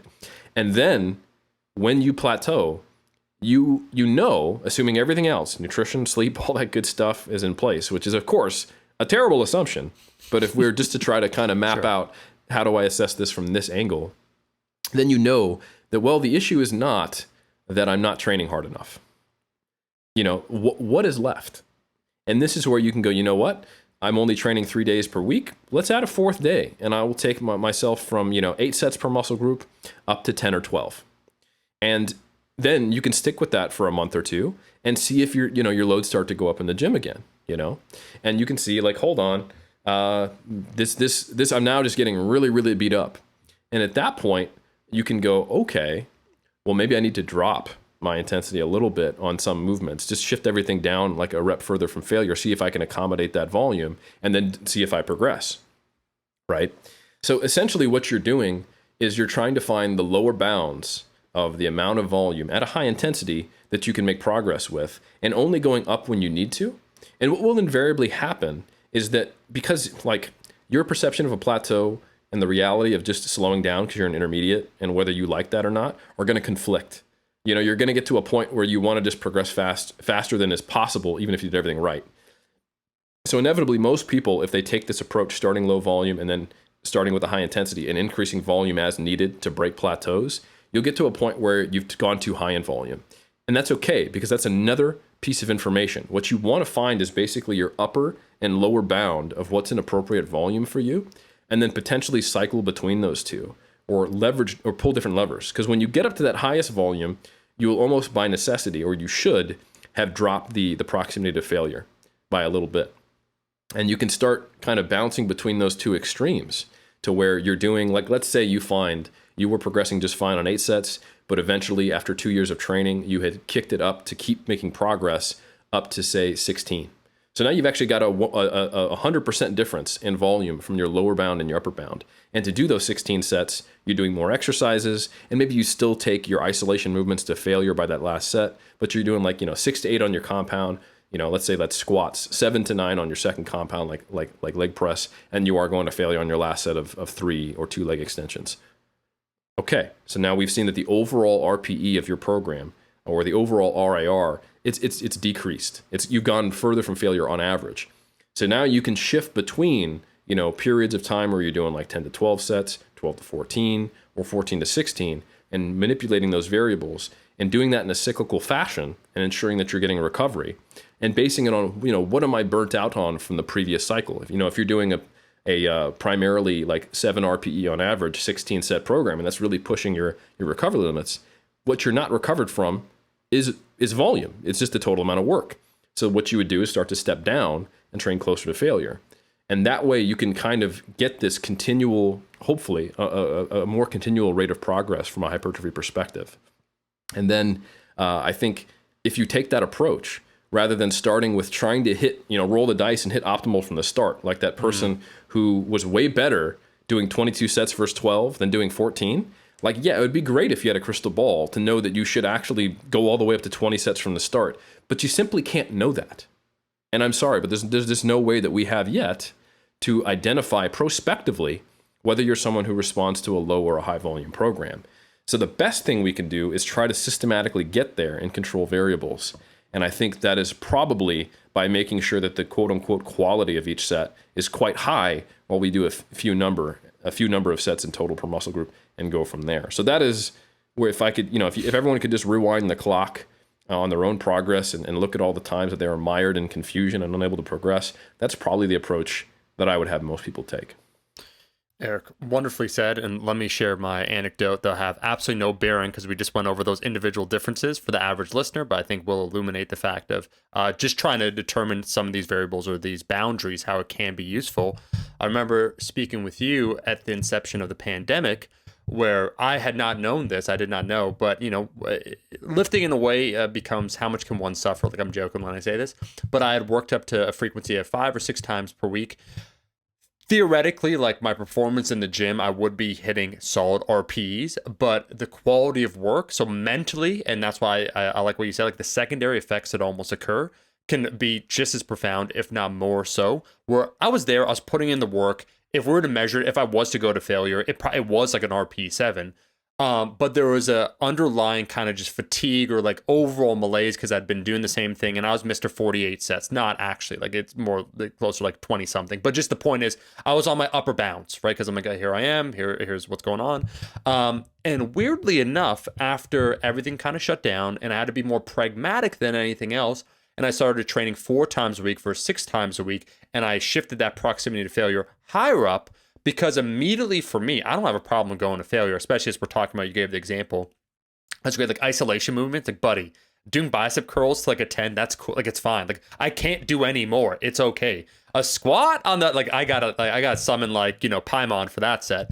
But interesting enough, I was talking with Jeff about this, and this is just a very personalized experience, but it's the whole concept of trying to navigate your own individual differences and find those boundaries to then come up with like, long-term programming for yourself.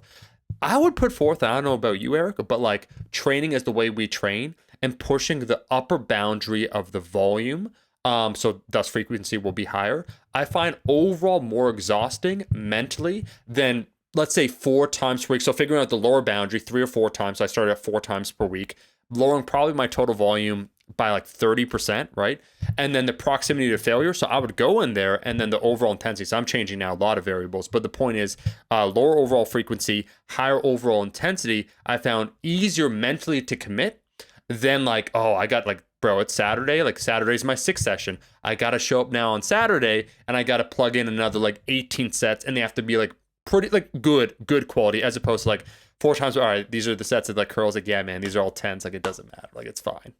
I think people in ways in the hardcore, I don't know if you'll agree, I guess is the question, that in the hardcore like books of, well-trained people, training to failure has this mythical quality that you have to once again summon the demon or like Paimon all the time. But it can almost be liberating in the sense that like this is the amount of work I'm going to do. Like I'm going right to here. It's a finite amount. And the prospect for me of doing, I'm just making this up, like 15 sets of which like, let's say half are to 10s as opposed to like, 24 sets and most of them are to 7s. And then you have to do that many days a week. I would take actually the training to failure personally. I don't know.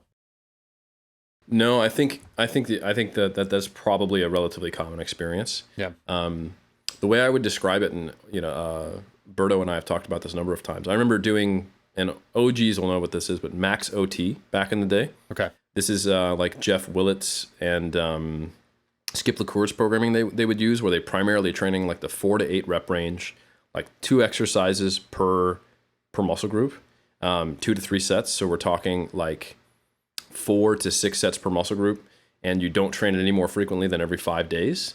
So it's definitely a low volume approach, but you're trying to hit like failure and progress on that last set for each exercise.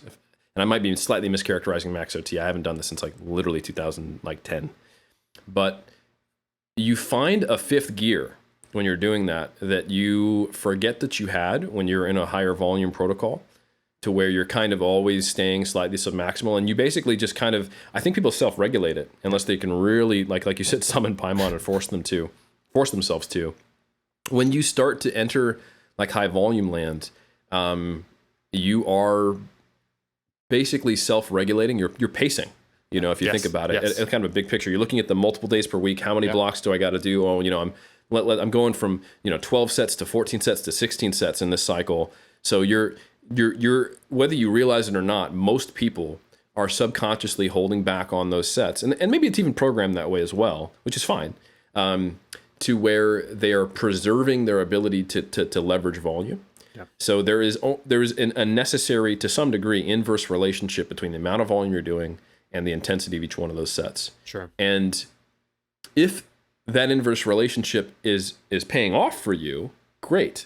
But if it is not, that could be a potential issue. You know, like the person who got up to 42 sets. My guy. You know, like that's my guy. And then made the same amount of progress on 50 sets as they did on 22. Like he walked himself into that for no reason, and like his body's like, I can recover and make a little bit of gains, and then you're just like, but why? You know, like this doesn't make any. This is unnecessary. You know. Yeah. Just go do some cardio.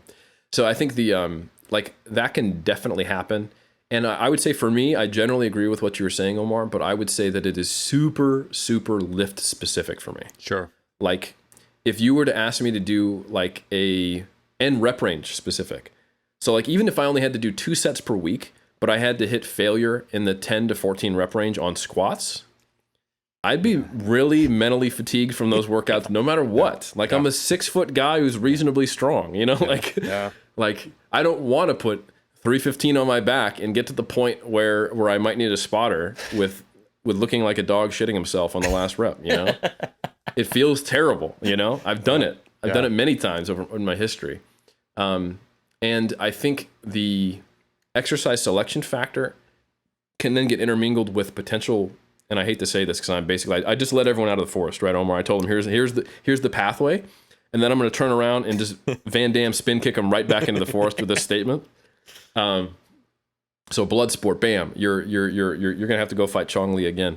The problem is that you might be someone, and I have anecdotes and data to back this up, to where this is your response in one muscle group, but not another.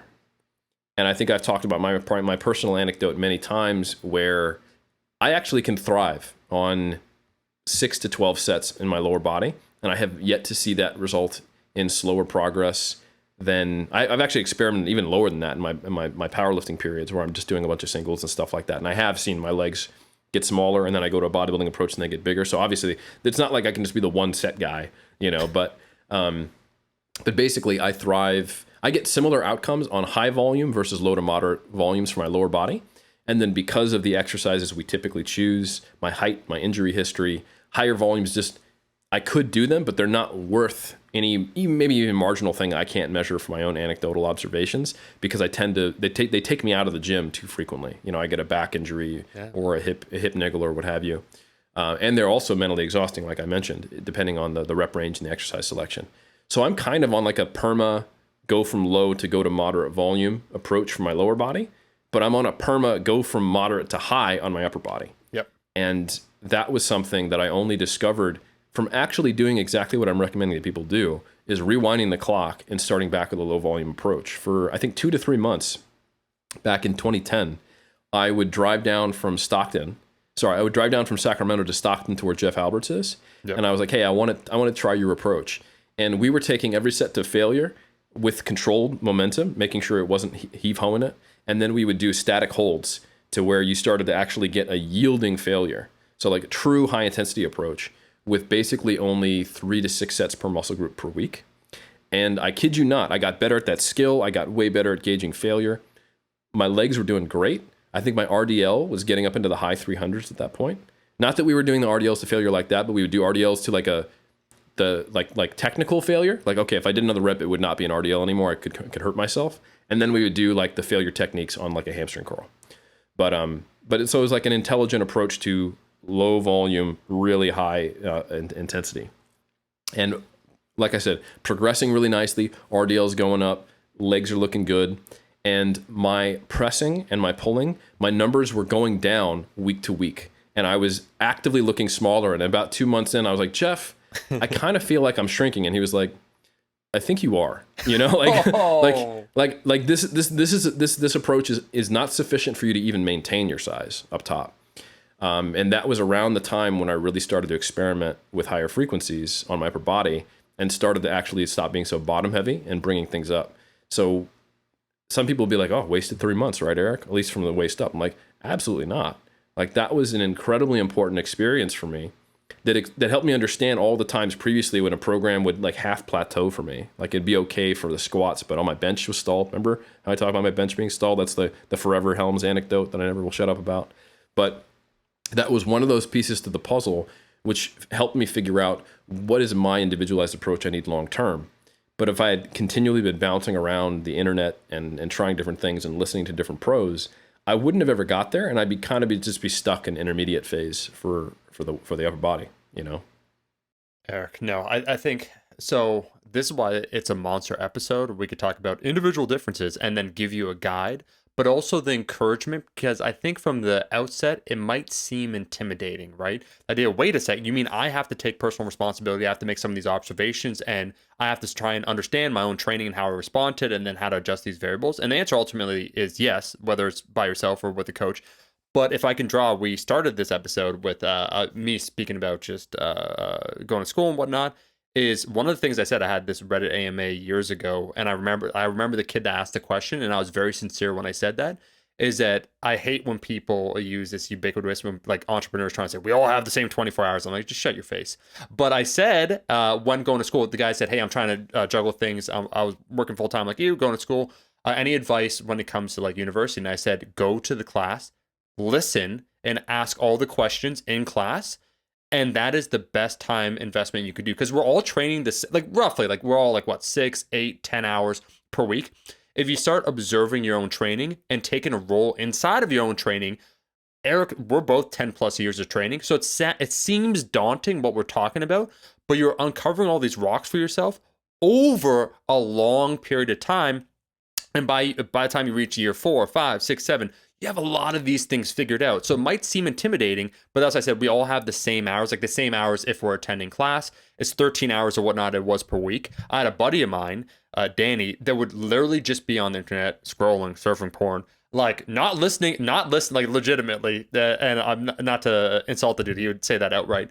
Not listening to the teacher. And I thought to myself, like, man, I'm busy AF. Like, I'm working full time here. I got other responsibilities. Why would I show up, Eric, to a class only to goof off, be like, not be one of the nerds at the front, like sit at the back and like, you know, not listen? Like, that's 13 hours I just wasted. If instead I asked my questions to the teacher, like, hey, I don't understand this. Like, one of the stats class, can you explain that? No problem. That's 13 hours very well invested. So it's not like it's this extra responsibility lumped out, like, hey, you have time to grow up, like, son, time to be a man here today, time to take it in charge. It's like, no, like these things you naturally kind of stumble upon. You do notice trends. And I think what, Eric, you're doing a fantastic job of is kind of quantifying then that journey and being introspective to calculate and define what those boundaries are, as opposed to like, you know, some guys, like they share the anecdotes like, yeah, I'm a high volume guy. I'm like, that's good. Like that's a good conclusion. It's like, we like a little bit more precision, where you said like, well, I can handle moderate to lower on my legs, and with my injury history, it makes more sense. And then even some of that nuance, which for me, honestly, personally, I agree with too, where like the squat, it's like, I'm not going to failure. Some people love it. Some people are built for it. The hypertrophy difference between doing that or selecting a leg press or a hack is negligible or non-existent. And so you start defining all these things. And I think ultimately, if I could say one final thing, Eric, it will increase potentially your overall enjoyment of the journey. And that was the thing I was trying to hint at, where I said the quality of my work went up. That was like the secondary effect of changing up the training, where it felt fresh. That I was able to invest more time and more of myself in it. So overall, the quality went up, but then my enjoyment, so my sense of commitment to what I was doing. And that's why like 2020, 2021, I had some very good years of training too, because it was a forced reset. So I think that's an unexpected benefit. Yeah. No, I think that's really well said. A lot of good points, and it reminds me of one thing. Like you talked about how I'm kind of quantifying what that journey looks like, and you were talking about commitment. I think you also, it should really behoove you to take some time to think about your perspective on your lifting career, so that you can align your long-term thinking and emotional attachment to training and the way you see yourself in your training career with this type of approach that really is about delayed gratification.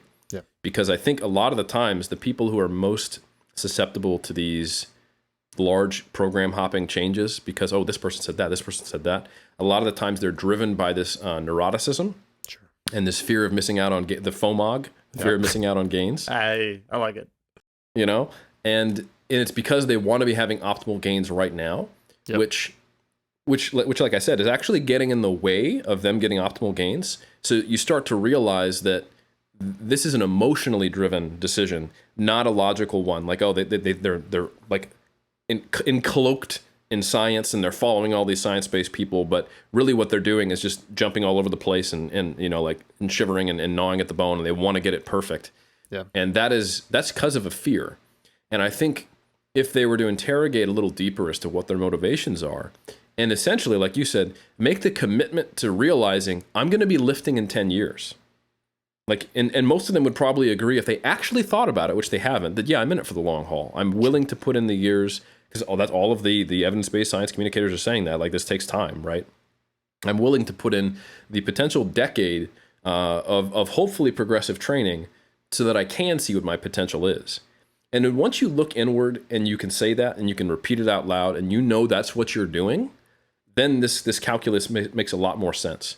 But when you haven't yet done that, it is very easy to be like, but what if that time spent doing 6 sets and I'm supposed to be the person who should be doing 24? Like, I'm going to waste my first 6 months. Like, no, you're not. Yeah. Like, you're going to waste your time bouncing around and just hoping that you somehow have the ability to gauge these differences in the face of all these changing variables.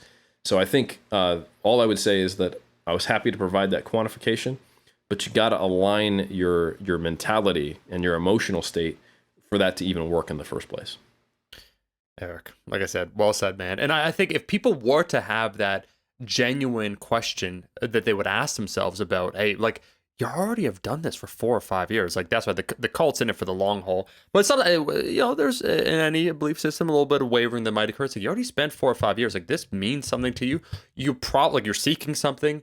You are probably going to be along this journey for a long period of time. And like, we know this, that especially, and that's why I think one thing that's very beautiful about natural bodybuilding is that you see, like, someone that's been training 10, then 15, then 18 years, 20 years, you get that return. And I'm not trying to talk shit at all about strength training, but I think that's why it's been sexy, Eric, in the last several years. You could get like 90%, I'm making that up, but like a large amount in your strength training journey from your first 5, 6, 7, 8. And someone might say, sure, that's like, it's kind of similar with natural bodybuilding, but you could see the difference, like the ease with which someone arrives on stage, goes through the journey. Like, as you said, you shared your 2019 experience. So now we're not just talking about the end result, but then the process is something wonderful that you can notice. It's like, how many 40 something year olds do you notice in the strength journey? It's possible. Like, what is the dude's name that's 60 that's still squatting crazy weight? Oh, Superman, Dave Ricks, baby. Dave Ricks. He's over 60.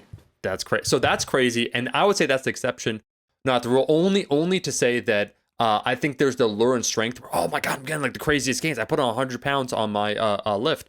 That then really front stacks the journey, so to speak. And then if you are that lifelong lifter and you understand that there's all these other qualities you could be working on, and then you make that commitment, I think you'll see. And I think also that's why the eye kind of truly knows, Eric. I don't know if you'd agree with this, but those have been in it for the long haul, like natural bodybuilders, and you see their physiques. There is someone, the jaded person might say, oh, it's like a 5% difference, whatever, like 8 years down the road. But your eye kind of notices that the 5% difference, unlike, and maybe I'm jaded from doing powerlifting where it's like, yeah, 650 deadlift to like 670. Like it is a huge difference. It is a huge difference. But that granularity that you see 7 more years down the road, it's something that like, I guess as someone invested in it, you know, like, oh, like he went there or he or she went there. Like they spent that extra time. Yeah. Well, it's relative. Like if you think about someone who is 90% as fast as a world-class sprinter. Yeah. So they run an 11-second 100. Yeah. The way they're perceived versus someone who runs a 10-second 100-meter sprint. It is only, you're 90% as good as that person in terms of speed, you know?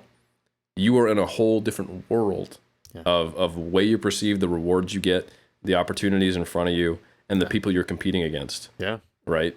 One is a Division I champion, potentially going to the Olympic trials, world-class sprinter who probably has learned far more about like international competition, S&C, nutrition because they've had to, and because those opportunities get in front of them. And the other one was like, yeah, I ran track in high school. Right. Yeah. Right. So, I mean, but it's only a 10% difference. And of course, that is also true for someone who has 90% of the muscle mass of a natural bodybuilder. And they're sitting there going, oh, you know, once you put your 5 years in, it's all over. It's done. It's like, well, I mean, it's going to take you another 5 years plus to look like that. And that's the person who's winning, you know, like that's the person who's viewed as a world champion. And, yeah, I think those small quantitative differences are actually huge differences in perception. Yeah, no. And I think it's okay if someone doesn't want to compete and that's Absolutely. not them. But for them then to turn around, because I've heard this before, like it's kind of like the natty disillusionment. Just because the scale of time with which things occur isn't in alignment to your own expectations and values doesn't mean that there is an inherent value to someone else and doesn't mean that the journey isn't worth it. And I think the two get too easily conflated in modernity because we are used to, like, let's face it, the kind of self. And also, Omar, Yeah. What the hell else are you doing at a 2 p.m. on Saturday? It's true, You know though. what I'm Like, Right. Yeah. Like, I don't want to put in 15 years of hard work to reach my genetic potential. I'm fine with 80%. Like, what is he going to stop lifting after 5 years? You're gonna get to 80% of your genetic potential, and then you're just gonna lose it all. Like, what was that point? Like, that makes even less sense than the person who's still going. Anyway, we're preaching to the choir, folks. We don't need to tell you this. No. Well, Eric, let me ask you that because I was about to go on another tangent. Eric, wrap this up for us because I think I already said it, but guess what? You have been you ain't missing, but that's the expectation here. If you were to miss, I'd be like, this is a doppelganger here. I'd be like, this is a alternate. This is part of the multiverse here. This is the Eric who is not atop of the pyramid. This is LARPing Eric. Whoever's sitting in front of me is not the tabletop Eric. It's LARPing Eric. I know when you're trying to start a fight with me, and it's when you bring up LARPing. And I'm not going to bite. We're going to stay on topic. So to wrap this sucker up, first, you learned about expert creep and how not all instances of what might be perceived as charlatanry, if that's even a word. I made up a lot of words on this episode.